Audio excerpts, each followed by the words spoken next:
Greetings once again, my wonderful jelly spoons, and welcome back for another episode of Monday Madness. The theme for this month is Fantastical, and that, of course, means that I would like to talk to you about the world of cosplay.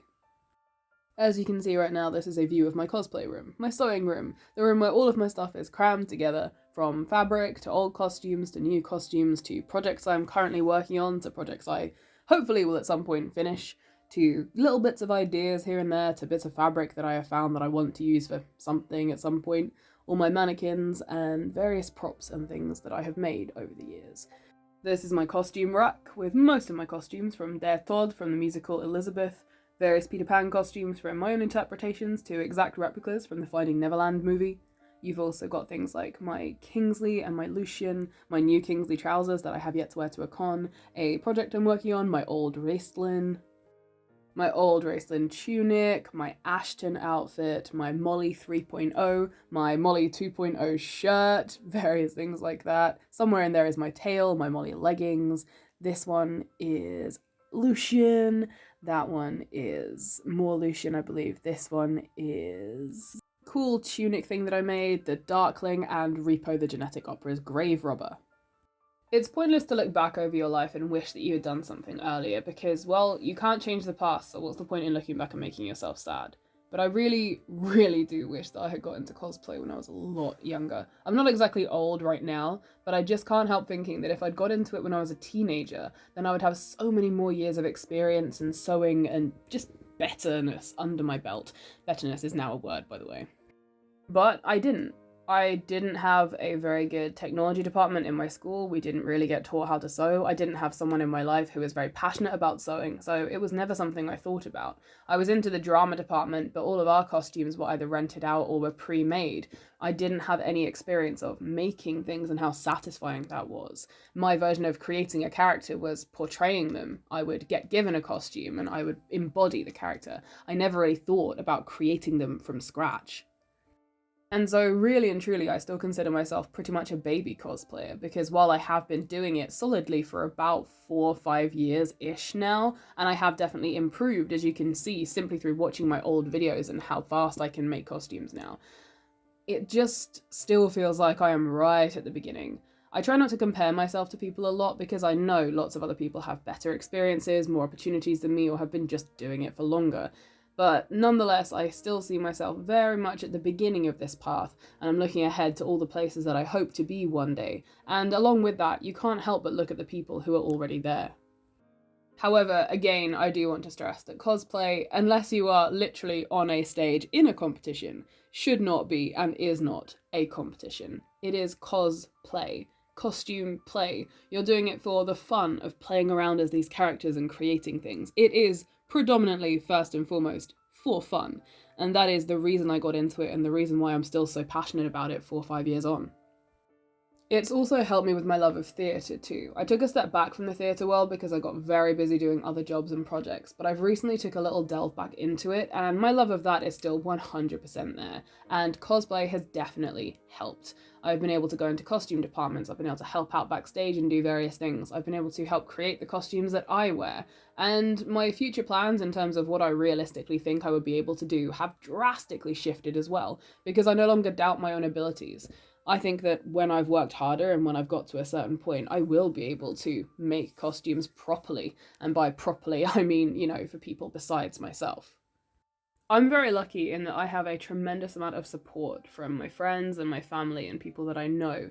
And one of the things that keeps cropping up in a very well-intentioned but still nonetheless a little naive way is people saying, "Oh, but you're so good at this. You must be able to make some money from this. Why can't you? Or why aren't you?"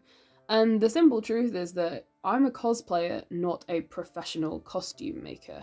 I would love to design and make costumes professionally, but I'm not at that level yet. And everything that I make is just for me.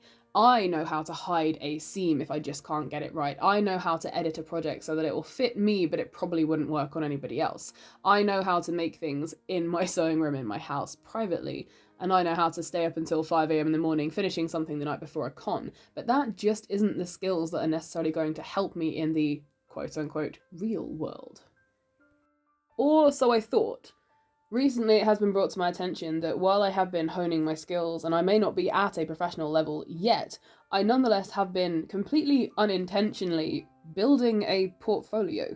I've been upping my skills, learning different things. I even got a sewing machine. The first 3 years of my cosplay journey were all done completely by hand, and to be honest, out of choice, I still do make things completely by hand. But the ability to use a machine makes things not only quicker, but also, in a professional sense, I will be able to do things like that. I will be able to do the things they will ask of me. And so, in terms of thinking about genuinely and seriously going into making costumes like that, I have more to offer. I also discovered that I can be fairly quick to learn. When I am passionate and engaged with something, I do not mind putting in the effort to really get good at something. And improvisation as well is a talent that I did not really see as a talent. However, my ability to creatively improvise and make things out of next to nothing and for next to no money, yeah, that is a skill that I have only very recently realised is in fact a skill. I regularly have to remind myself of just how much I have already made and how many projects and challenges I have already overcome. Sure, I haven't made everything I've ever imagined, but I am well on the way there. The reason I only have a couple of cosplay projects on my list for this year is because I have made most of the things I have wanted to, and the things I have set out to do, I have done.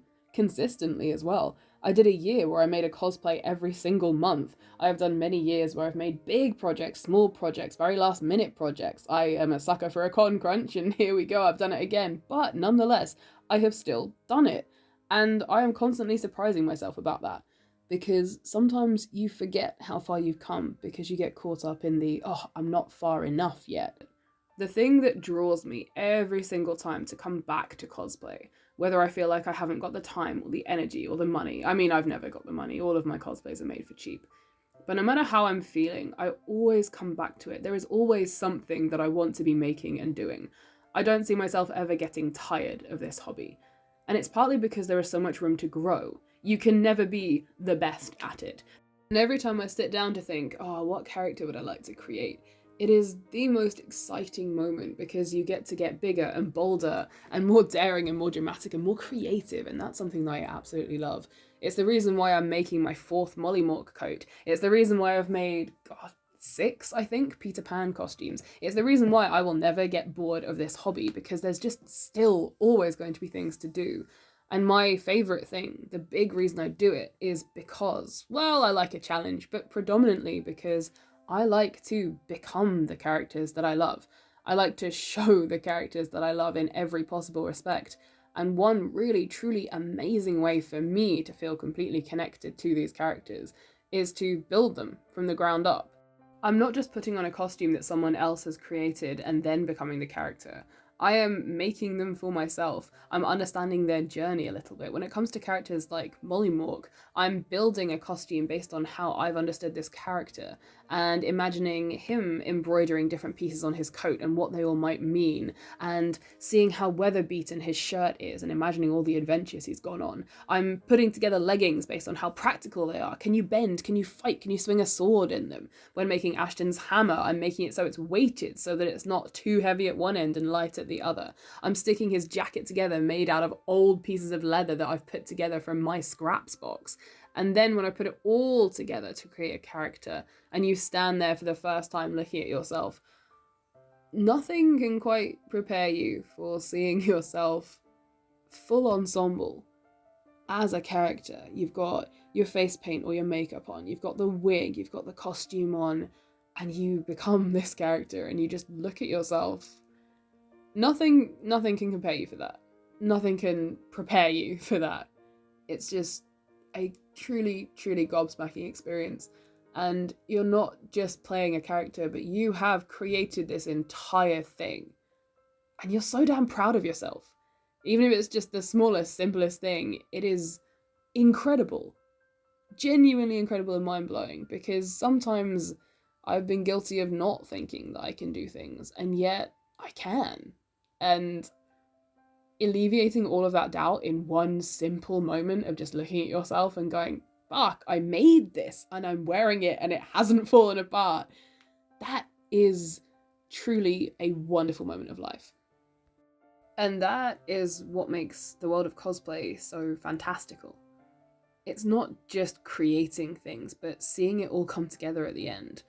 I started filming my reactions because I realized that that is it. That's the big moment. Yes, I want to document how I created costumes, and yes, you want to get good photos, but for me, just remembering and coming back to that moment where you first see yourself all together in this costume, in this character, there's nothing else like it. Even when I've been given my first costumes to do stage tests and go on and do stage shows and stuff, yes, you feel incredible, but when you've made it yourself, it just blows your mind completely. It's almost like you forgot the whole journey, or at least I do. I find that I forget almost the entire process of making this costume, and I put it on, and you see yourself in the mirror and on the camera, and you just forget that you made it yourself. And you get so surprised and so startled, and yeah, emotional. I'll admit that. It's a very emotional time. It's beautiful and wonderful, and you just see everything come together. I can't explain it better than that. The whole thing comes together and it's just pure magic and joy. Cosplay has definitely helped my performance as well. I definitely feel that I embody characters even better when I have personally poured hours and hours of time into creating their costumes myself. Partly because you think about their backstories and the things that go into that, but also just the time and the effort. You have loads of time to think about the character. When I was making Raistlin, as you can see in the pictures here, I was watching the musical over and over again, and I was really trying to get into the headspace and think about it. And I will be doing it again when I create the second version of the Raistlin costume. When I'm doing Peter Pan, I'm listening to the audiobook, I'm reading the play, I'm watching snippets, I'm listening to the music, and everything about it just gets into your head and it stays there. And when I go to conventions and I spend time bouncing around as my characters, particularly when I do Peter Pan for kids' parties or for shows and things, I am 100% more engaged and involved in that character's head because I have created it myself. Cosplay has also given me a love of a language, and I have never historically been good at languages at all. And yet, through the wonderful world of cosplay, I have started learning Russian. Я знаю маленький по-русски язык. I am not great at it, but still, I am bothering to learn and I am engaged, and that is a really big deal to me. Cosplay has also given me a crazy amount of confidence, perhaps too much in some circumstances, but I have gone to conventions by myself. I have travelled by myself. I have done things by myself. I've put myself out there. I have done so many wonderful, wacky, and crazy things because I have the confidence to do so, simply because I know that I can dress up and create these characters, and I have, the confidence to do that now. It's mad. Seriously, someone should probably stop me because who knows where this is going to end. And on a slightly serious note, which I know a lot of you who've followed my content for a while will also know, cosplay played a huge part in my gender identity journey. When I first started making cosplays and things, I always cosplayed as the type of gender and character who I saw myself as and wanted to be. And so when I first started cosplaying, everybody on the internet referred to me by those pronouns, and I didn't correct them.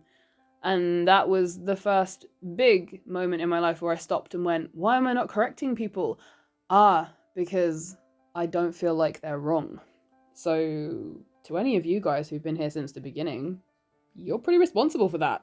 So in a way, I'd like to say thank you to you guys, because you really helped this dumbass gay boy twink work out who the fuck he is. And cosplay was a huge part of that, and it led me to a wonderful world full of people who see me. And that was very, very affirming in many different ways, but identity was the biggest one. So thank you to all you crazy people who were involved in that. I absolutely adore you. And of course, something else that the wonderful world of cosplay has given me is the best friends of my friggin' life. I met wonderful people through fandoms, through cosplays, through RP tags, through Discord servers, who are still in my life now. And historically, I was not that great at making and maintaining friendships, and yet here I am 4 or 5 years into cosplay, and I still have these friends. And I feel like that intertwined nature of the friendships in the cosplay world definitely has a lot to do with it, because as you can see through the rest of this video, the confidence, the identity lack of crisis that cosplay has brought me, the skills, the talent, and the, self-assuredness to just be myself, that all played a part in me being able to maintain friendships and do it well. So if you are one of the wonderful friends I have made on this journey, thank you, and I love you. If you're one of the wonderful supporters who has supported me for friggin' ages during this utter madness, I also thank you as well. To anyone who is watching this video, be you an old person who has been watching my stuff for a long time, be you new, be this the first of my videos you have ever seen, be it the only one of my videos you'll ever see, thank you for being here. And so I want to wrap up this fantastical world of cosplay video by sending a message to anyone watching. And if you are still watching, then thank you so much for that. All I want to say is, it's never too late. It is never too late to pursue something that you're passionate about. It's never too late to get a new passion.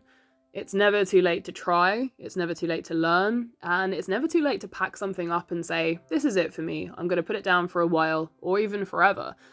Just because you've been doing something for ages doesn't mean it's all you're destined to do. Just because you've never tried something doesn't mean you're not going to be good at it. And more importantly, you don't have to be good to enjoy something.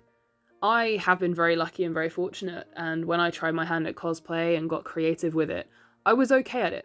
I am not brilliant yet. I am still not amazing. I still have lots of things I want to learn and to do, but in general, I have been very incredibly lucky.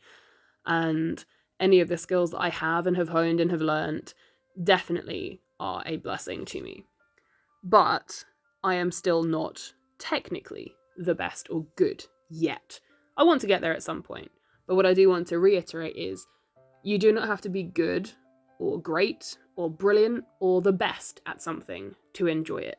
So if you find something, be it cosplay, be it sport, be it anything, be it making your own coffee, brewing your own beer, writing, whatever it is, pursue it. If it makes you happy, pursue it. Nothing else matters. If you are happy, just do it.